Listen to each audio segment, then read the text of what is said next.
everyone. Welcome to our first YLP podcast called The Latin Collective. I'm Graciela, one of your co-hosts, and this is Wendy. Hi, nice to meet everyone. Today we have a special guest, but first we wanted to tell you a little bit about YLP and what we do within YLP. So I will let Wendy take it from there. Yeah, so YLP is a volunteer organized organization. I already fucked up. YLP is a volunteer-led organization. We have 4 different pillars. We have our networking pillar, our community engagement pillar. We also have our personal development and our professional development. So all of our different pillars work together to really make an impact for young professionals and really build upon our community in Kansas City and volunteer that way too. But one of our guests is also part of YLP, and we're super excited to have him here. But before we jump into that, I want to let Graciela talk about her specific pillar, the personal development team. Yeah, so I run our personal development committee. I'm on the board, and I'm also our administration. So personal development, we do everything from mental health to physical health, and then we also do financial literacy. So we do a lot of programming. We have our big annual Breaking the Stigma event that we created last year, which is really cool. But we work really closely with all of the committees and all of the pillars because it just kind of bleeds into each other since we know that we can't be ourselves I fucked up. That was so good. We'll just cut it there. So we will introduce our special guest today, Miguel. He is here to talk about what he does. So vague. So we have our special guest today, Miguel Muñoz. He is a videographer here in Kansas City. But more details to come. We'll introduce him here. That was terrible. Go ahead. My turn? No, her. I'll let her take a stab at it. So we're going to introduce our special guest, Miguel. He is a videographer. So Miguel, tell us kind of what you do and what that looks like for you day to day. Well, hi, first off. Yes, as they said, my name is Miguel. On a day-to-day, when it comes to filmmaking, it's kind of a process. I try to make it, I try to structure it. It starts with post-production. Pardon me. Starts with pre-production. Let's start over. On a day-to-day, when it comes to filmmaking, I try to structure it. So I start with pre-production. This could be either watching movies to get some inspiration, or I watch some of my favorite YouTubers to get inspiration from them. Because originally, I wasn't really into filmmaking until I stumbled upon this YouTuber, and I'm not sure if you know the YouTuber, but his name is Gox. He records his videos in a very cinematic way, and I just got really interested in it. I literally started off with recording on my phone, and as time went by, I was like, I kind of want to take it more seriously, invested in a camera, and a little bit over a year ago now. So it's kind of, I'm still like, I still consider myself an amateur just because there's a lot more I want to learn and get into. What do you see for like long term? Like what would your ideal... Like, what would you be doing? You know, long term, I've always thought about this. Like, I think I want to write and direct a movie at some point. It's perhaps start with a short film at this time of my life because I think it seems pretty easy. Because short, of course, than a regular film. So hopefully, in the long run, either I write and direct the movie, or even just be part of the movie production scene. This could be even just behind the camera, working with equipment. But I think it would be really nice to be a director. Yeah, I'm honestly jealous because okay, for context, I'll give you guys some context. So the reason why we know Miguel, he's actually part of YLP, and I ran into his videos on TikTok, and I was like, oh my God, that's so cool. Like, he has like all these cool videos, and it was like a video of like aguas frescas, I think. Yeah, and so it's like, you want to tell us a little bit about it?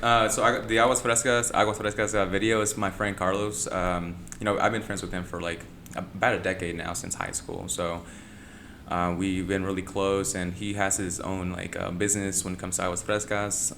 I just tagged along one day, and I was like, hey, do you mind if I just record you doing your thing? And I put it all together. And it was really like impromptu. Like, I did not like plan it. It just happened, and it kind of just popped off on TikTok. So I was pretty happy I got to doing that because it gave me a lot more connections. Like, of course, with you reaching out, So I just began to continue it. I wanted to work more with the community, so I tried to reach out to people to record with them, and if they need anything. Usually, usually I reach out to people that I know personally, who has like some kind of platform and they need a videographer. I'm like, oh, maybe I'll help them out, and I'll probably do it for free just because I want the experience. And yeah, that's kind of like where I started off, like connecting with people. That's great. So who else have you worked with, like in Kansas City or outside of Kansas City? No, yeah. So in like locally, I worked with another close friend of mine. His name is Gary. He's actually running for a position BPU at large in KCK. So I worked with him what? in a BPU at large. So yeah, it's in Kansas City, Kansas. Actually, he's running there. But another person I did work with was Shadi Bay, another influencer. I'm not sure if you guys know of her, but I reached out to her just playfully. Literally, she posted that she was in New York, and I was like, hey, welcome to the city. And she was open to actually work with me in film. So I was able to capture some videos for her as she was visiting the city of New York. But that's like one of the few people I've worked with. I kind of like work with a lot of people here in Kansas. I'm trying to make more connections. Of course, I worked with the Wild Pea, you guys. It's been really nice working with the Café Corazon and the Cafeton events. I was able to capture some of that. What are some of your favorite stuff to shoot? Because I know you did like some of her like wedding stuff, and That's true. obviously like influencers. What's your favorite to do? So honestly, what I guess my niche is when it comes to filmmaking is, because I'm wanting to make a movie at some point, I want to just record things cinematically. It could be recording my day-to-day life, perhaps like a cinematic vlog style. So for people that don't know what that means, like what does that look like? Like when you say cinematic? Okay, so there's a lot of things that go into play when it comes to recording in a cinematic way. One could be just like the composition, like way you have to like set up the frame and recording. Also the different lenses you may be using, because each lens actually has like, you use it in certain occasions to like portray a message of some sort. So those little like small details like become a factor in like recording. So I like at a day-to-day, I sit down, I watch YouTube videos or research like what would be the best like a direction to take it to convey a certain emotion in my videos. So that's why I practice all my day-to-day like cinematic vlogs and such, because that's probably going to be the easiest thing to record, because it's not something that you need to like kind of plan for. You just record what you do, and I just try to put more effort into recording in like a different way, rather than just like sticking the camera up and just like regular vlogs, you know. So do you feel like what's the balance between like having, because you're self-taught, right? Yeah, so self-taught. So what is the balance between like skill, right, like using the different lenses, learning all of that, and like authenticity, like for you? The balance, you say? Well, I am huge on like skill sets. I'm huge on like learning a lot when it comes to like the details. So that's why I love cameras, for one. Like cameras, you can ask me about cameras, I talk about it all day. But when it comes to that and like authenticity, I think at the end of the day, you want to be authentic with your work, because you don't want to create stuff for the just like to get exposed or get exposure. You want to make stuff for yourself. You'll find an audience that works with you and who would likes your stuff for your authentic self. So rather than just focus on my skill sets, I do want to like dig in further into my own like my own style of work, because I know I will find like the right audience if I just stick with it. Yeah.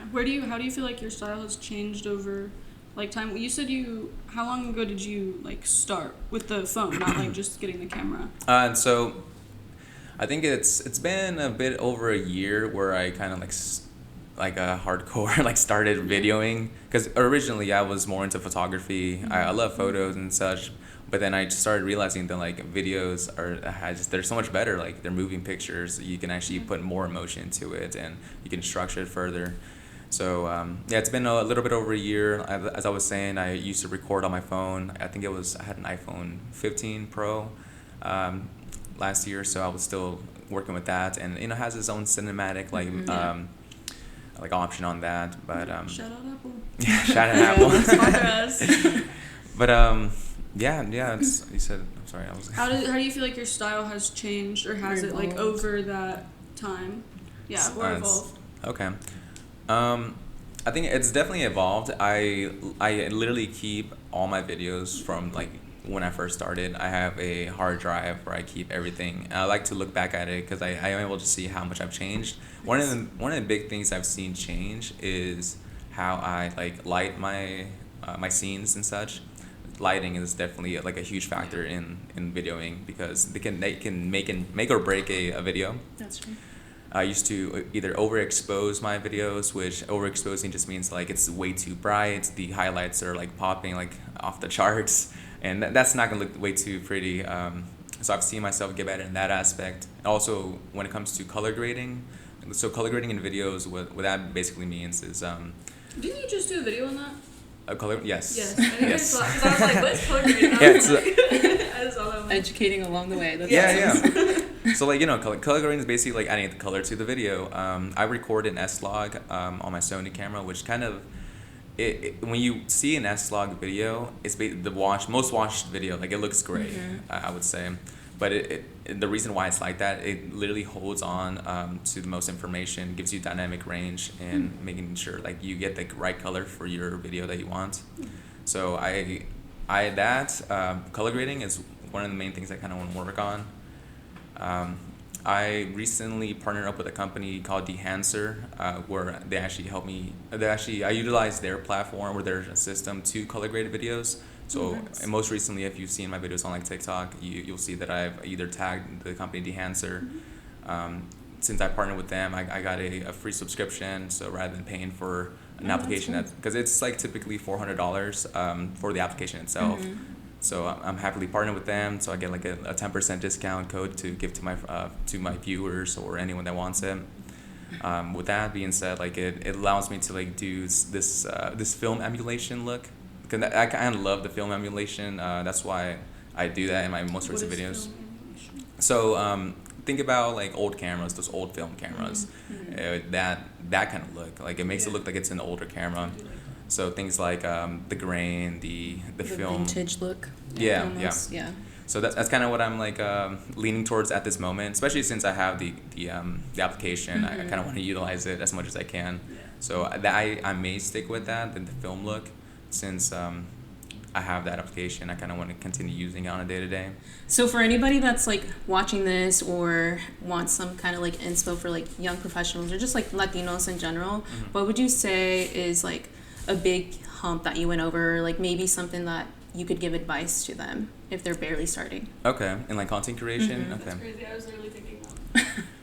Well, honestly, like I've been making content since I was a kid. Like I started off with like making videos for like video games and such. I used to love to upload videos, and that was always my thing. But I feel most recently it's so different than like posting video games and then posting myself online, like in the way I posted myself most recently. I think the first video that you release it would be the hardest, just because you're afraid like how other people will see you as you upload the video. Like you're afraid of being judged and such, and I think that was kind of like the hard thing for me. I didn't know if I wanted to like release that to people like in my I guess locally. I was like, oh, I don't know. I feel like I'm gonna be judged and such. But I think that would be the hardest part.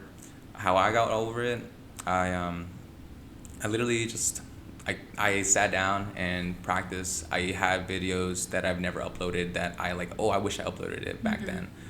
And I just had like a whole stash of videos that like I thought I should upload. And then at some point, I kind of just said, are we cussing on this? Sorry. No, yeah. Yeah, go ahead. I said, at some point I said fuck it. I was like, let me go ahead and just upload a video and see how it goes. And even like at the beginning, I was happy with like 500 views, like, or even like 20 likes on TikTok. And now like people were like getting viral, getting like thousands of likes. And if you compare yourself to other people's videos or other people's accounts and see where they're at, you're not gonna be happy or like uploading your videos. That's true, yeah. So I try to stray away from that rather than comparing myself to other people's accounts and where they're at, how many likes they're getting. I'm happy that I'm actually releasing the content itself because it's mine, and it's not my portfolio per se, but I wanted to have some kind of record of what I love to do, Yeah. like for other people to see, and of course, people will come along and love my videos and maybe reach out to me for work, and I think that was just like that was actually the moment where I knew I should just keep uploading, because when I realized that people were actually liking my videos, enjoying them, reaching out to me, asking me questions, asking me for work, I was like, you know what, let me continue doing it, and I kind of just locked in, and I tried to upload more consecutively, because as most people know, like the algorithm on TikTok, it's really Yeah, that's true. yeah, it's kind of like it's a little bit everywhere, but one of the main things, I guess, is if you want to like make it out there, you just gotta keep consistency like up. So that's why I try to upload it kind of often. Yeah, makes sense. Okay. Rapid fire questions. Okay, I'm ready. If someone described your videos in one word, what would you want it to be? And you can't say cinematic. I wasn't actually. Wait, one word to describe my videos? One word. Like if somebody else was going to describe it, what would you want it to Oh be? Lord. Okay. I would love to say breathtaking. Ooh, That's a good one. That's a good one. Dream brand or artist to collaborate with? Brand or artist? Sony. Can you elaborate? Okay, I was about to say. Yeah, we're these like, are rapid fire questions. Can I elaborate? Yeah, Sony. do it. Sony, of course, because Sony is huge on like in the film industry, of course.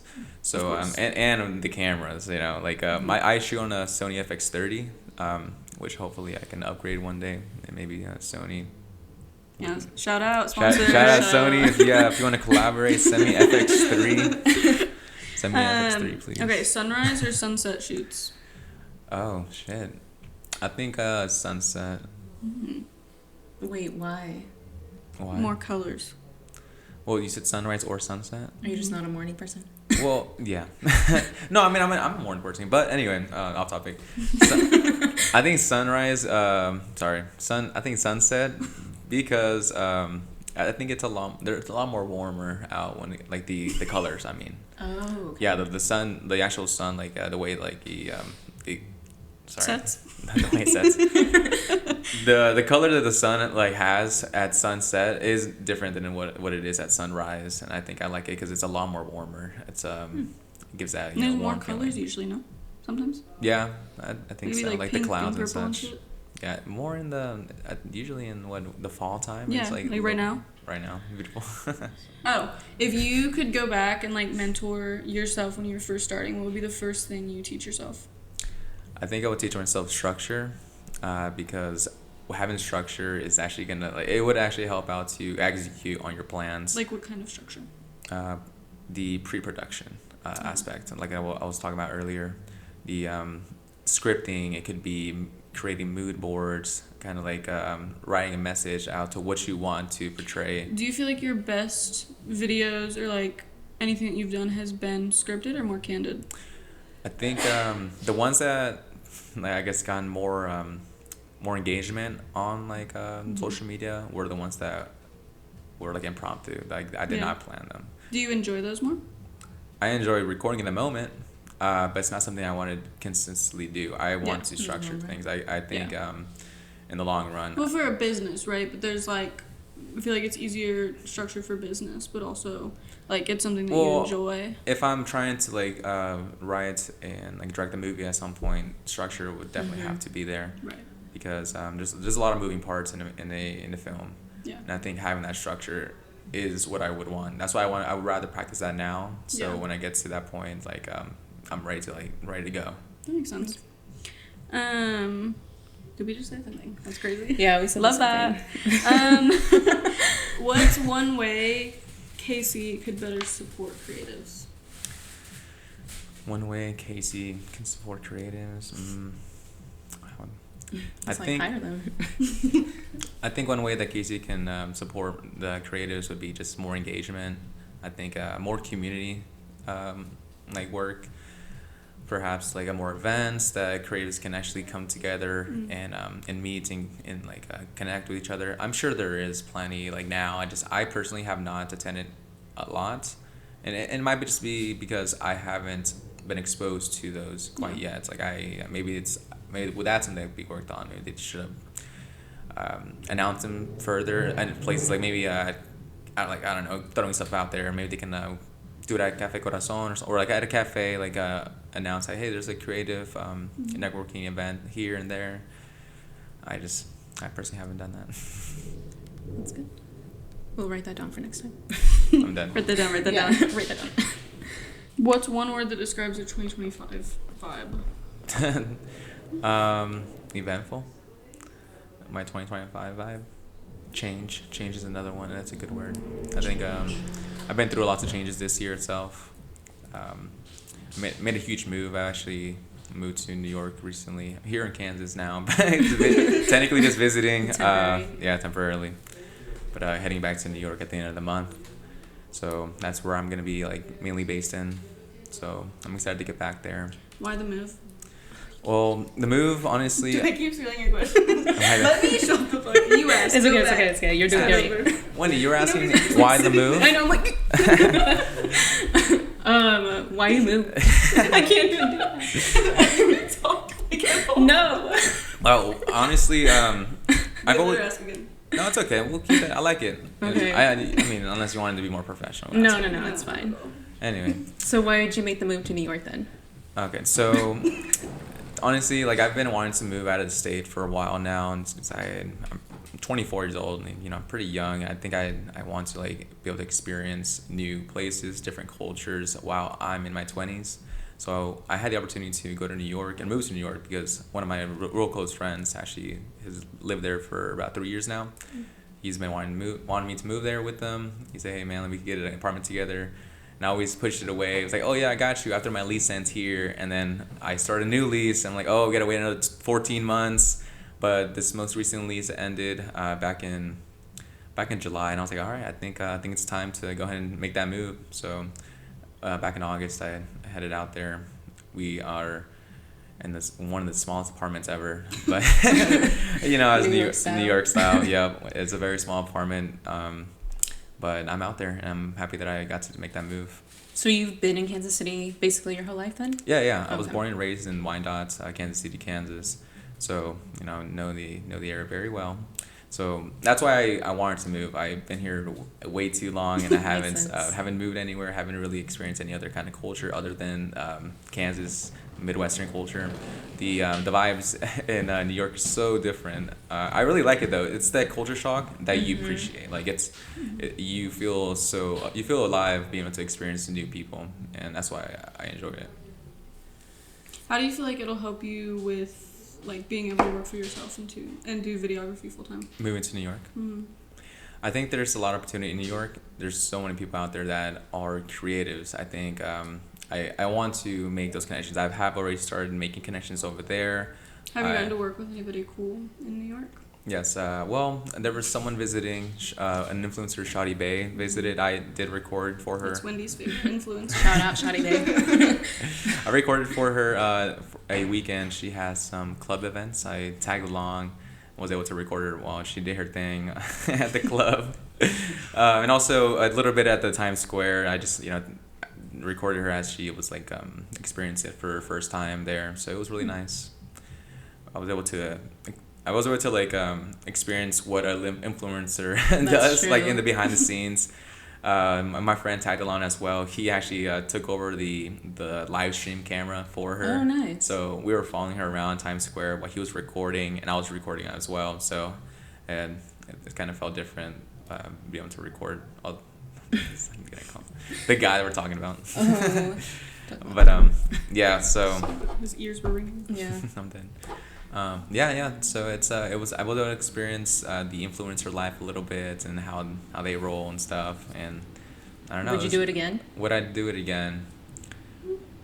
So that's a good question. That's a really good question. It's a really great question. Asking for a friend.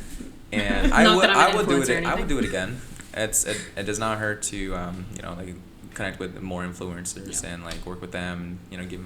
Help them out and get some videos for them, or just even people who want to start being influencers. Wendy.